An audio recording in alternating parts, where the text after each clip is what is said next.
Hello students, मैं योगेश अग्रवाल आज आप सबके सामने एक टॉपिक लेकर आया हूँ जो ट्वेल्थ के अंदर बहुत बड़ा रोल प्ले करता है और अच्छे खासे मार्क्स की वेटेज है इसकी, जिसका नाम है नेशनल इनकम। यहाँ पर कई सारे बच्चों को कई सारी प्रॉब्लम्स को फेस करना पड़ता है जब वो इस चैप्टर को करते हैं। तो आज मैं कोशिश करूँगा कि आपकी कुछ उन बेसिक प्रॉब्लम्स को यहाँ पर मैं दूर कर सकूँ। और मैं वीडियो की स्टार्टिंग में ही बोल देता हूँ, अगर आपको मेरी वीडियो अच्छी लगे तो प्लीज़ मेरे चैनल को सब्सक्राइब करें और इस वीडियो को शेयर करें अपने फ्रेंड्स के साथ। देखिए, सबसे पहले हमें क्या करना है, यहाँ पर नेशनल इनकम का मतलब समझना है कि नेशनल इनकम क्या होता है। तो देखिए, नेशनल इनकम का मतलब क्या है। नेशनल इनकम का मतलब है सिंपल सा, monetary value of all final goods and services produced in a financial year. यहाँ पर देखा जाए तो कुछ वर्ड्स हैं। देखिए, एक है मॉनेटरी वैल्यू, एक है फाइनल गुड्स एंड सर्विसेज और एक है फाइनेंशियल ईयर। मॉनेटरी वैल्यू का मतलब क्या होता है? मॉनेटरी वैल्यू का मतलब है जिनको आप मनी की टर्म्स में कन्वर्ट कर सकते हो, उनको हम मॉनेटरी वैल्यू कहते हैं। फाइनल गुड्स एंड सर्विसेज का मतलब क्या होता है? यहाँ पर जो दूसरी चीज हमें समझनी है, वो गुड्स या services which are ready to use या कंज्यूम्ड बाय कंज्यूमर। कोई भी ऐसी चीज जो रेडी है, जिसको आप डायरेक्ट कंज्यूम कर सकते हो या यूज कर सकते हो, उसको हम फाइनल गुड्स कहते हैं। और तीसरा है फाइनेंशियल ईयर। देखिए, जितनी भी गुड्स या सर्विसेज मैंने प्रोड्यूस करी हैं, एक टाइम पीरियड देखना होता है इसके अंदर, और वो टाइम पीरियड है फाइनेंशियल ईयर। अब इंडिया के अंदर जो फाइनेंशियल ईयर हम जो फॉलो करते हैं वो कौन सा है? 1 अप्रैल से लेकर 31 मार्च। तो इसका मतलब नेशनल इनकम की सिंपल सी डेफिनेशन क्या है, हमें ये देखना है कि हमने 1 अप्रैल से लेकर 31 मार्च तक कितनी final goods and services produce करी हैं और उनकी मॉनेटरी वैल्यू क्या है। आई थिंक ये चीज आपको क्लियर हो गई होगी। उसके बाद जो दूसरा टॉपिक है वो है, जब किसी भी कंट्री के अंदर अगर नेशनल इनकम इंक्रीज होती है तो वहां पर क्या देखने के लिए हमें मिलेगा। तो याद रखना, जब भी किसी भी कंट्री की नेशनल इनकम इंक्रीज होती है तो उस कंट्री की क्या होती है? ग्रोथ। क्योंकि उनके पास रिसोर्सेज इंक्रीज हो जाती हैं, वो ज़्यादा से ज़्यादा चीज़ों को क्या कर सकते हैं? परचेज कर सकते हैं। इसलिए हम क्या बोलकर चलेंगे, जब भी किसी भी कंट्री की नेशनल इनकम इंक्रीज होगी, वो कंट्री ऑलवेज क्या करेगी? ग्रोथ करेगी। दूसरा है, उस कंट्री के अंदर एम्प्लॉयमेंट अपॉर्चुनिटीज जितनी भी होती हैं वो इंक्रीज होती हैं। क्यों इंक्रीज होती हैं? क्योंकि नेशनल इनकम इंक्रीज करने के लिए उनको क्या करना पड़ता है? अपना प्रोडक्शन इंक्रीज करना पड़ता है, और प्रोडक्शन इंक्रीज करने के लिए उन्हें ज़्यादा लेबर चाहिए, ज़्यादा रिसोर्सेज चाहिए, जिसकी वजह से वहाँ पर जितने भी रेजिडेंट हैं या जो लोग वहाँ रहते हैं, उनको पहले से ज़्यादा क्या मिलती हैं? एम्प्लॉयमेंट अपॉर्चुनिटीज़ मिलती हैं। तो हम क्या बोलेंगे, जब भी किसी भी कंट्री की नेशनल इनकम इंक्रीज होगी तो वो कंट्री ऑलवेज ग्रोथ करेगी, और उस कंट्री के अंदर जो एम्प्लॉयमेंट अपॉर्चुनिटीज़ हैं वो क्या होंगी? इंक्रीज होंगी। आई थिंक आपको ये चीज़ समझ में आ गई होगी कि नेशनल इनकम का मतलब क्या है। मॉनेटरी वैल्यू, किसकी monetary value? Final goods and services की। जिसमें फाइनल गुड्स एंड सर्विसेज का मतलब क्या होता है? वो चीज़ें जो रेडी हैं, जिनको आप डायरेक्ट कंज्यूम या यूज़ कर सकते हो, जिसमें आपको एक टाइम पीरियड देखना है। फाइनेंशियल ईयर मीन्स 1 अप्रैल से लेकर 31 मार्च। क्लियर सबको? अब देखिए, हम आगे चलते हैं, आगे एक और कॉन्सेप्ट समझते हैं। जो नेक्स्ट कॉन्सेप्ट है वो है हमारा जीडीपी।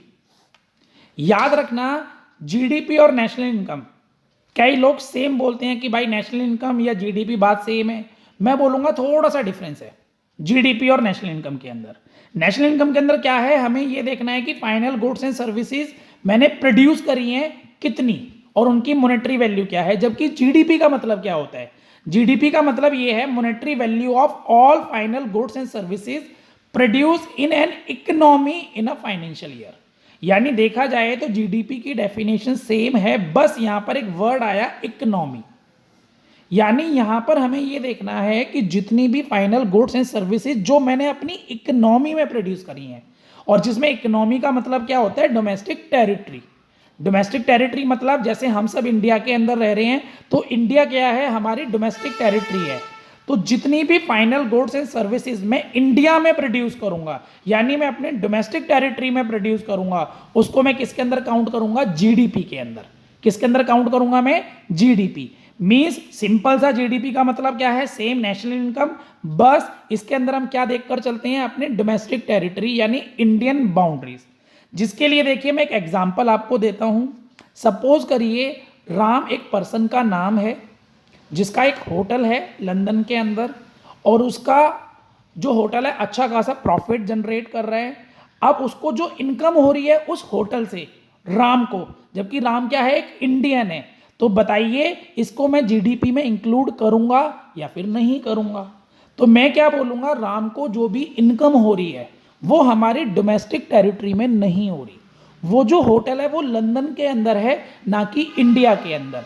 इट मीन्स राम की जो इनकम है लंदन के अंदर होटल से, उसको हम अपनी जीडीपी के अंदर इंक्लूड नहीं करेंगे। समझ में आया? तो जीडीपी के अंदर जब भी मैं किसी चीज़ को इंक्लूड करूंगा तो मैं ये देखूंगा कि वो मेरी डोमेस्टिक टेरिटरी के अंदर प्रोड्यूस हुई है या फिर नहीं हुई है। ठीक है। उसके बाद जो दूसरी चीज़ आती है वो आती है जीएनपी, जिसकी फुल फॉर्म है ग्रोस नेशनल प्रोडक्शन या फिर प्रोडक्ट। इसके अंदर हमें क्या करना है, इसकी डेफिनेशन क्या है, monetary value of all final goods and services produced by a normal resident. यानी यहां पर हमें यह देखना है जीएनपी के अंदर कि जितनी भी फाइनल गुड्स एंड सर्विसेज जो नॉर्मल रेजिडेंट ने प्रोड्यूस करी है, सिर्फ हम उनको काउंट करते हैं। अब यहां पर एक वर्ड आया नॉर्मल रेजिडेंट। अब इस नॉर्मल रेजिडेंट का मतलब क्या है? नॉर्मल रेजिडेंट का मतलब है एक तो वो पर्सन जो उस कंट्री के अंदर रहता है, दूसरा उसका जो इकोनॉमिक इंटरेस्ट है वो उसी कंट्री के अंदर है। फॉर एग्जाम्पल मैं इंडिया के अंदर रहता हूं और मेरा जो इकोनॉमिक इंटरेस्ट है वो इंडिया के अंदर ही है, तो एक तरीके से मैं कौन कहलाऊंगा, इंडिया का नॉर्मल रेजिडेंट कहलाऊंगा। अब याद रखना, जब भी मैं जीएनपी निकालूंगा मैं कभी भी टेरिटरी को काउंट नहीं करूंगा, इसको कंसीडर नहीं करा जाता। इसको थोड़ा सा एग्जाम्पल के थ्रू समझें तो सेम वही एग्जाम्पल हम दोबारा ले लेते हैं कि राम एक पर्सन है जिसका एक होटल है लंदन के अंदर और अच्छा खासा प्रॉफिट वहां से वो जनरेट कर रहा है, तो उसकी इनकम को मैं जीएनपी में काउंट करूंगा या नहीं करूंगा। तो इसके अंदर देखिए पहले राम कौन है, इंडियन, इंडिया में रहता है, इंडिया में ही वो टैक्स पे कर रहा है, इंडिया के अंदर ही उसका लॉन्ग टर्म इकोनॉमिक इंटरेस्ट है। तो इसका मतलब राम की जो इनकम है जो उसे लंदन से हो रही है, इसको हम जीएनपी के अंदर काउंट करेंगे, बट इसको हम जीडीपी में काउंट नहीं करेंगे। तो कल को अगर आपसे बोला जाए कि भाई जीडीपी और जीएनपी में क्या डिफरेंस है, तो हम क्या बोलेंगे कि जीडीपी के अंदर हमेशा हम डोमेस्टिक टेरिटरी को काउंट करते हैं, जबकि जीएनपी के अंदर हमें डोमेस्टिक टेरिटरी से मतलब नहीं है, वहां पर हमें क्या देखना है, जीएनपी। आई थिंक आपको ये बात समझ में आई होगी। नेशनल इनकम क्या है, जीडीपी क्या है, जीएनपी क्या है, और थोड़े बहुत जो डाउट हैं वो शायद आपके क्लियर हुए होंगे। अब यहां पर मैं आपको एक चीज और समझा देता हूं, देखिए वो है आपकी इनकम। अब हमारी जो इनकम होती है वो दो तरीके की होती है, एक फैक्टर इनकम और एक है ट्रांसफर इनकम। फैक्टर इनकम का मतलब क्या है, देखिए जब भी मुझे किसी चीज का प्रोडक्शन करना होता है तो प्रोडक्शन करने के लिए मुझे कुछ फैक्टर्स की जरूरत होती है। फॉर एग्जाम्पल मुझे मशीन चाहिए, मुझे रॉ मटेरियल चाहिए, मुझे लेबर चाहिए, मुझे कैपिटल चाहिए, तभी जाकर मैं किसी चीज़ का प्रोडक्शन कर पाऊंगा। अब अगर मैं किसी को कोई फैक्टर प्रोवाइड कर रहा हूं और उस फैक्टर को प्रोवाइड करने की वजह से मुझे जो इनकम हो रही है, उस इनकम को हम कौन सी इनकम कहते हैं, फैक्टर इनकम। फॉर एग्जाम्पल मैंने किसी बिजनेस के अंदर कैपिटल लगाई, अब उस कैपिटल पर जो भी मुझे प्रॉफिट हो रहा है वो कौन सी इनकम है, मेरी फैक्टर इनकम है। जैसे एज अ लेबर मैं किसी के यहां पर काम कर रहा हूं, वहां से मुझे जो सैलरी मिल रही है, जो रेम्यूनरेशन मिल रहा है, वो क्या है, मेरी फैक्टर इनकम। क्यों? क्योंकि उसे मैं अपनी तरफ से कोई सर्विस प्रोवाइड कर रहा हूं, फैक्टर सर्विस। क्लियर है? वहां से मुझे जो इनकम हो रही है वो कौन सी इनकम है, मेरी फैक्टर इनकम है। इसी के बाद आती है दूसरी, ट्रांसफर इनकम। ट्रांसफर इनकम का मतलब क्या है, जहां पर आपने अपनी तरफ से कुछ भी प्रोवाइड नहीं करा, ठीक है, ना ही आपने कोई सर्विस प्रोवाइड करी है, ना ही आपने कोई फैक्टर प्रोवाइड करा, बट तब भी आपको इनकम हो रही है। ऐसी इनकम को हम कौन सी इनकम कहते हैं, ट्रांसफर इनकम। फॉर एग्जाम्पल जैसे ओल्ड एज पेंशन, जो लोग 55 या 60 ईयर से ऊपर हो जाते हैं उन सबको पेंशन मिलती है, ठीक है। अब जब उन्हें पेंशन मिल रही है तो वो अपनी तरफ से कोई भी फैक्टर सर्विस प्रोवाइड नहीं कर रहे हैं किसी को, ठीक है। तो ऐसी इनकम को हम कौन सी इनकम बोलेंगे? Transfer income.